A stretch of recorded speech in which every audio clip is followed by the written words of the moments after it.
नाज़रीन फिर हम देखते हैं कि हबीब जो है वो ज़ेवर लेके भाग रहा होता है और उसके सामने फ़ाइज़ा आ जाती है। वो उसको रोकने की कोशिश करती है लेकिन वो उसको धक्का देता है। इस वक्त उसको सिर्फ ये होता है कि ये ज़ेवर मैं हासिल कर लूँ, और फिर वो आयशा के साथ भी बदतमीज़ी करता है, लेकिन आयशा उसके सामने दीवार बन के खड़ी हो जाती है और उसको कहती है कि ये मेरे बच्चों का तहफ़्फ़ुज़ है, ये मैं तुम्हें नहीं ले जाने दूँगी।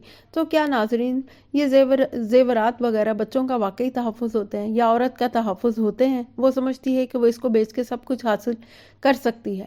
हालांकि मेरा ये ख्याल है कि ये इन ज़ेवरात को उसको बेच के बच्चों की तालीम और तरबियत पे लगाना चाहिए।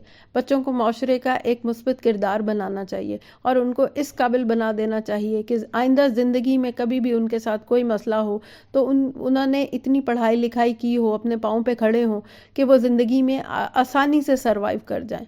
इसलिए आयशा जो है अपनी तरफ से अपने बच्चों का तहफ़्फ़ुज़ चाहती है और वो हबीब के सामने आ तो जाती है और खड़ी हो जाती है और कहती है कि मैं ये ज़ेवर नहीं ले जाने दूंगी। लेकिन हबीब, जिस पे कि एक धुन सवार, एक भूत सवार है, वो हर हाल में वो पैसे लेना चाहता है और रहीला के लिए देना चाहता है, तो वो आयशा को भी खड़े खड़े तलाक दे देता है। तो नाज़रीन इस ड्रामे में ये दिखाया गया है कि तलाक इतना आसान अमल है जिसे कि नापसंदीदा कहा गया है, लेकिन यहाँ पे इस तरह दिखाया कि कोई खेल है। कभी वो किसी को तलाक दे रहा है, कभी रहीला को दे रहा है, कभी आयशा को दे रहा है।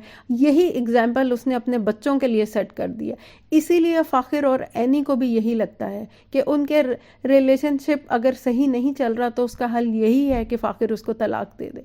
तो नाज़रीन ये तो हमारे माशरे में ये चीज़ फैला रहे हैं। हम अब फैमिली सिस्टम तो ख़त्म कर दिया जिसमें होता है कि माँ बाप इकट्ठे रहते हैं, उनके ज़िंदगी तो नशे व फराज का नाम है, कभी अच्छी गुजरी कभी बुरी, लेकिन आपस में निभाव होता है। बच्चों को पता लगता है कि पेरेंट्स किस तरह रहते हैं और अब आइंदा हमने भी वैसे रहना है।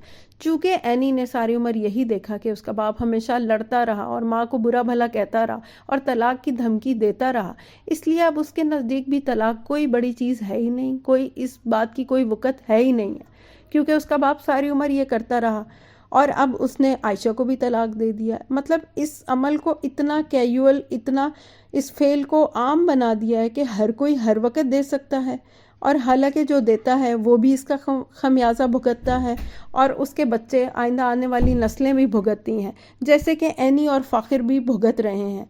और एनी भी और फ़ाखिर भी दोनों यही समझते हैं कि हमारे मसले का भी यही हल है कि फ़ाखिर उसको छोड़ के चला जाए। तो नाज़रीन आपका क्या ख्याल है कि ऐसी चीज़ें दिखाने से, और ये ड्रामे हमारे बच्चे भी बैठ के देखते हैं, ये हमारे फैमिली ड्रामे हैं, तो हमारी फैमिली लाइफ पे, हमारी जो है ख़ानदानी निज़ाम पे, उस पे क्या असर पड़ेगा और बच्चे क्या चीज़ सीख रहे हैं कि वो अलग अलग रह सकते हैं, अलग रह के अपने कैरियर परस्यू कर सकते हैं, साथ रह के क्या नहीं कर सकते। तो आप प्लीज़ कमेंट्स करके ज़रूर बताइएगा।